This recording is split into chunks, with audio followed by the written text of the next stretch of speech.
I want you to do something for a moment. I want you to forget every headline you've seen this week. Forget Trump's Truth Social posts. Forget the oil prices. Forget the word ceasefire. And just think about this one thing. 11 days ago, two sides that had been bombing each other for over 5 weeks looked each other in the eye and said, okay, stop, let's talk. That was supposed to be progress. That was supposed to be the beginning of the end. And what has happened since then is something that nobody in the mainstream media is putting together cleanly, because what has happened since then is not a negotiation moving forward. It's a transformation. Something is changing underneath the surface of this ceasefire, quietly, deliberately, in ways that most people are completely missing. And by the time Wednesday comes and that ceasefire expires, I think you're going to want to have understood this before it happens, not after. So let's talk about what's really going on. On April 8th, Trump announced the ceasefire. And I'll be honest with you, I understand why people celebrated. 5 weeks of war, missiles flying, the Strait of Hormuz essentially closed, oil prices up 45%, more than 3,000 people killed in Iran alone, more than 2,000 in Lebanon. It was devastating. And when it stopped, of course, people exhaled. But here's the thing that everyone missed in that moment of relief. Look at the exact words Trump used. He didn't say he was ending the war. He didn't say he was stopping the war. He wrote, and this is the direct quote, "I agree to suspend the bombing and attack of Iran for a period of 2 weeks." Suspend. That's a very specific word choice. Suspend means pause. Suspend means I'm still holding the thing, I've just put it down for a moment. It is not the same as ending it. And if you read Iran's response with the same attention, you see something almost identical. Iran's Supreme National Security Council said they accepted the ceasefire, but they added, and this part barely got covered, they said, this does not signify the termination of the war. And then, our hands remain upon the trigger. Our hands remain upon the trigger. Read that again slowly, because that is not the statement of a country that thinks it lost.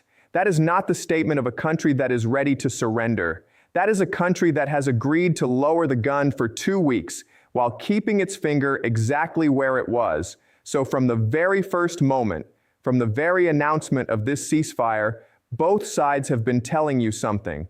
They told you in plain language, this is not peace, this is a pause. The problem is we heard the word ceasefire and we filled in the rest ourselves. Now let me walk you through what happened during that pause, because the timeline matters here. The speed of what happened matters. Day 1 of the ceasefire, April 8th, and there's already a problem. Israel, which technically agreed to be included in this deal, launches what Lebanese authorities describe as its strongest wave of attacks since the war began. Over 100 strikes on Lebanon in a single day.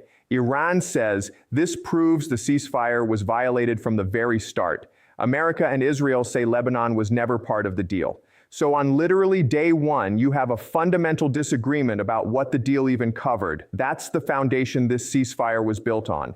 Then, 2 days later, you have Pakistan's Army Chief, Field Marshal Asim Munir, flying into Tehran. He's carrying messages from Washington. He's trying to figure out if there's any common ground before a formal meeting can happen. And what he finds in Tehran is not a country ready to compromise. What he finds is a country that is exhausted, yes, but also a country that believes it fought America to a standstill. That believes the fact that it's still standing, that it still has half its missiles, that it still controls the Strait of Hormuz, that all of this means something. And honestly, from Iran's perspective, that's not an irrational reading of what happened. Then comes Islamabad, April 11th. J.D. Vance lands in Pakistan, Steve Witkoff is with him, Jared Kushner is with him. This is, and I want you to understand how historically significant this is, the first direct face-to-face meeting between senior American and Iranian officials in more than a decade. The first meeting at this level since the Islamic Revolution in 1979. The entire city is locked down, thousands of paramilitary soldiers on the streets. The talks begin Saturday afternoon. They run for 21 hours, and they produce nothing, not a framework, not a principle of agreement, not a joint statement, nothing. Vance walked out and said, "The bad news is that we have not reached an agreement." And I think that's bad news for Iran, much more than it's bad news for the United States.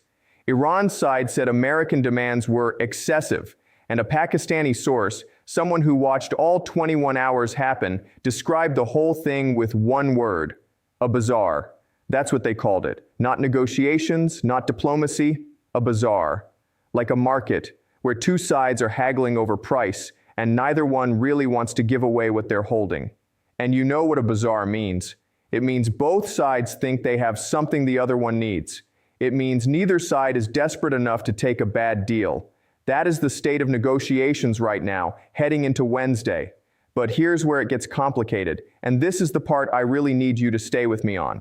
After Islamabad fell apart, something shifted. Not immediately, not loudly, but you could feel it in the language.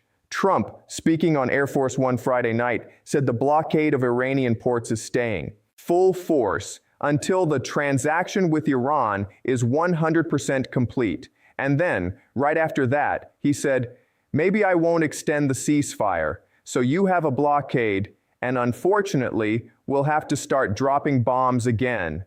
That sentence, that one sentence, think about what it contains. In one breath, you have a man who earlier that week was calling this a golden age moment for the Middle East, calling it a big day for world peace. And now he's saying, maybe I'll just start bombing again. The ceasefire hasn't even expired yet, and the president is already preparing his exit from it. Iran's response? Immediate. The IRGC announced the Strait of Hormuz has returned to its previous state, closed, under Iranian military management. The stated reason? Repeated breaches of trust by America. And then, on Saturday morning, something happened that barely got a headline, but that, I think, is one of the most revealing moments of this entire ceasefire period. Two IRGC gunboats approached a tanker off the coast of Oman during a ceasefire with no warning, and they opened fire on it. No VHF challenge, no warning shot, just opened fire. The crew reported it to UK Maritime Trade Operations. It was confirmed. That's what the ceasefire looks like on the water. And then by Sunday, today, as I'm recording this, Trump goes on Truth Social and calls Iran's actions a serious violation of the ceasefire. He says a deal will happen, quote, one way or another, the nice way or the hard way. And Iran's chief negotiator, Ghalibaf, goes on state television and says, negotiations have shown progress, but are still far from a final agreement. Progress and far from agreement, said by the same man about the same talks on the same day. If you can hold both of those things in your head at once, progress and far from an agreement, then you understand exactly where we are. We're in a space where neither side wants to be the one that walked away, but neither side is willing to walk toward the other. And the ceasefire expires in 3 days. Now, I need to talk about China, because there is something happening here that is not getting the coverage it deserves, something that changes the entire picture of what this ceasefire is and what it means. On April 11th, the same day Vance was in Islamabad, CNN published an exclusive report based on US intelligence sources. And what those sources said was this: China is preparing to ship weapons to Iran, not oil, not technology, not satellite imagery, though we'll get to that, actual weapons. Specifically, shoulder-fired anti-air missile systems, man-pads, man-portable air defense systems, the kind of missile that a single soldier can carry, the kind of missile that can shoot down a low-flying aircraft, including American aircraft. Now, hold that in your head for a second. Because at the exact same moment that intelligence was being gathered, China was publicly presenting itself as the peacemaker of this conflict. Trump literally said, and this is his direct quote, "I believe China helped to encourage Iran to agree to the ceasefire." Trump said that. China helped bring Iran to the table for the ceasefire, and China is simultaneously preparing to arm Iran with weapons that could shoot down American planes if that ceasefire collapses. How do you hold those two things together? The US intelligence sources explained it this way. China, they said, sees no strategic value in openly fighting against America.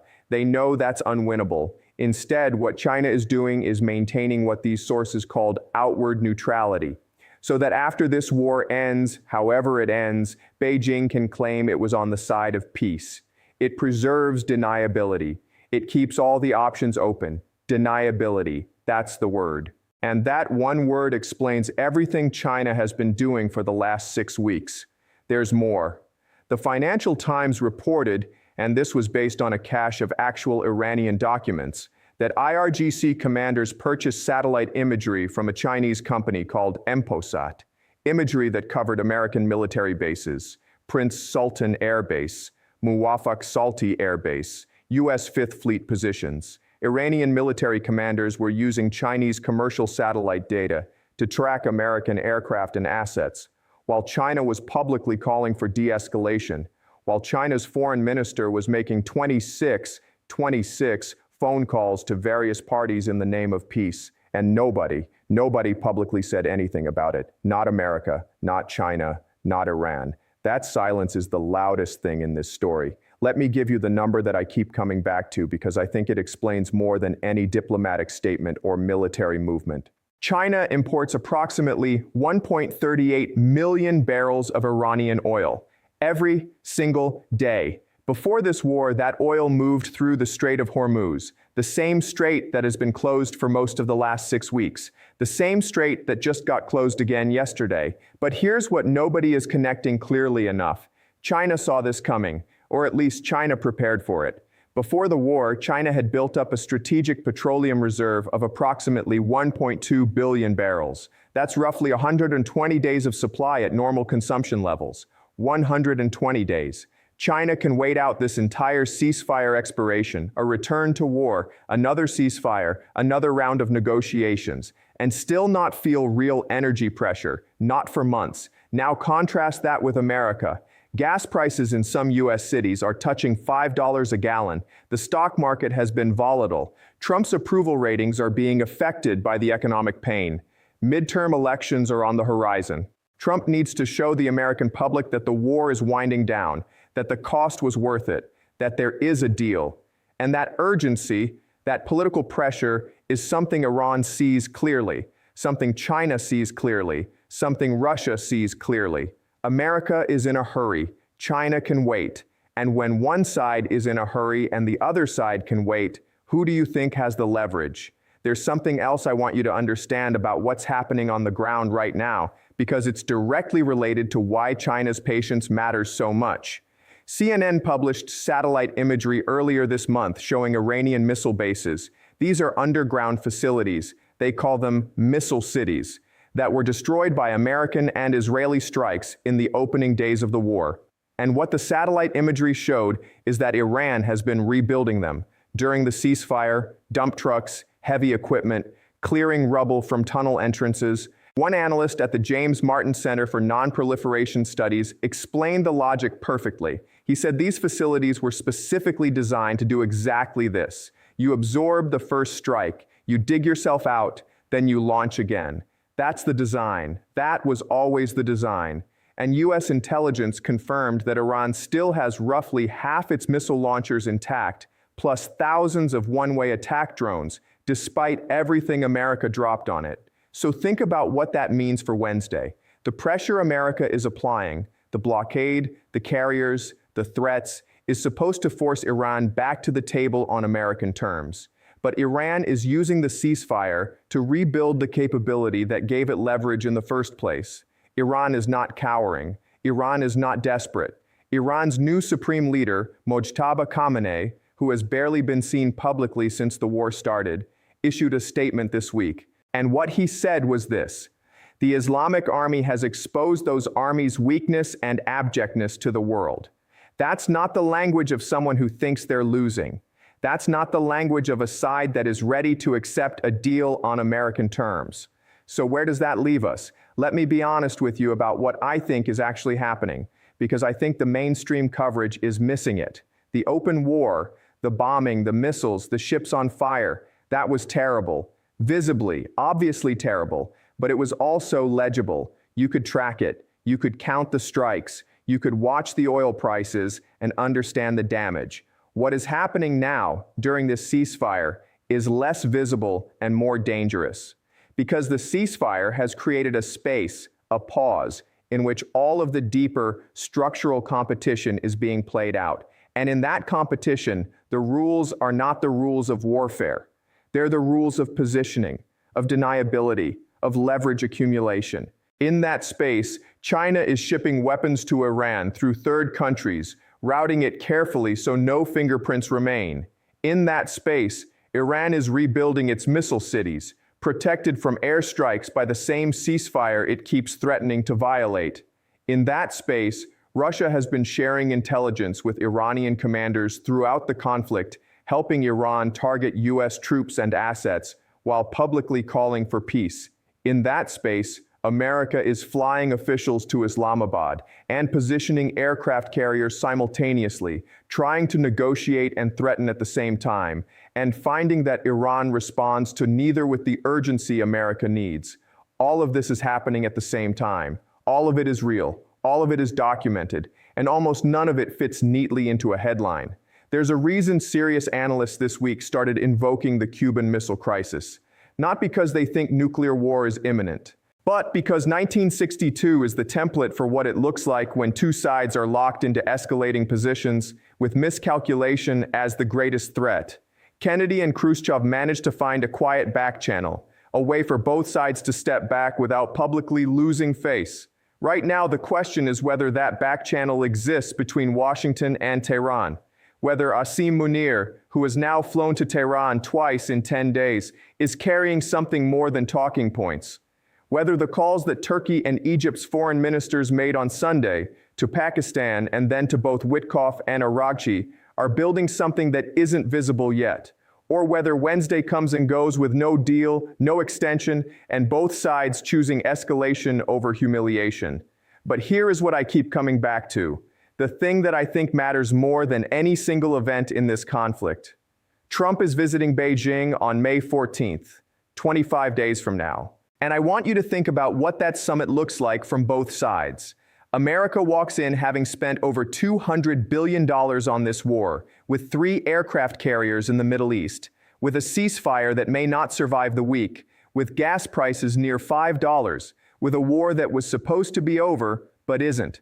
China walks in having spent nothing, having bought Iranian oil throughout the entire conflict at a discount, saving roughly $8 to $10 per barrel compared to market price, having made 26 diplomatic phone calls and positioned itself as the responsible global voice, having quietly prepared weapons shipments for Iran, having provided satellite intelligence to Iranian commanders, and having the one thing America actually needs right now, the ability to pressure Iran in ways America alone cannot. I find it very difficult to find other interlocutors beyond China who can resolve this situation in Iran and the Strait of Hormuz. That was said by a senior diplomat, not my words, a senior diplomat, about the current state of play. If China helped bring Iran to the ceasefire table, and Trump said it did, then China can also help determine what happens at the next table. And what China asks for, in exchange for that help, is the real negotiation, the one happening in the background, not in Islamabad, not in Hormuz. In the conversation between Washington and Beijing about what the post-war Middle East looks like and who has influence in it, that's the real bazaar. And China has been positioning itself for that bazaar since the first bomb fell on February 28th, quietly, methodically, with perfect deniability. So, let me tell you what to watch in the next 72 hours. If Vance or Witkoff flies back to Islamabad before Wednesday, if Iran confirms a second round of talks, that's the signal the ceasefire gets extended, probably by 2 more weeks. The pressure continues, but the bombs don't come back. If no talks are announced, and Wednesday comes, and the ceasefire expires, you're looking at resumed military pressure, targeted strikes, intensified blockade, Trump trying to force Iran back to the table through pain rather than through diplomacy. And if something goes wrong before Wednesday, a miscalculation, a tanker attacked with American sailors on it, an IRGC vessel getting too close to a U.S. Navy ship, then you're in Cuban Missile Crisis territory. Not because anyone decided to go there, but because the margin for error in the Strait of Hormuz right now is paper thin. IRGC gunboats are firing on tankers. American warships are in the same water. 3 aircraft carriers are moving into position, and both sides are operating on hair-trigger alert. That's the danger, not a decision to go to war, a slide into one. Here's what I want you to take away from this. The ceasefire was not the end of the dangerous phase of this conflict. It was the beginning of a different, more complex, and in some ways, more dangerous phase. A phase where the weapons are invisible, the moves are deniable, and the actors who matter most aren't necessarily the ones on the front page. America spent $200 billion and launched 900 strikes in 12 hours on February 28th. They killed Iran's supreme leader in the opening salvo. By every conventional military measure, that is an overwhelming success. And yet, 50 days later, no deal. Hormuz still closed, Iran still standing. New supreme leader already promising new defeats for America. And the country that fired no shots, dropped no bombs, and spent no money on the conflict, China, is sitting across from Trump in 25 days, holding the key to whether this ends or continues. That is not a coincidence. That is strategy. And the ceasefire, this fragile, violated, half-respected pause in a war that neither side has actually finished fighting, is the moment where that strategy is most visible, if you know how to look at it. Watch Beijing. Not because Beijing is fighting, but because Beijing is the only party in this conflict that has consistently gotten what it wanted: Iranian oil, regional influence, American dependence, strategic leverage, without ever appearing to fight for any of it. The ceasefire is transforming, and China is still at the center.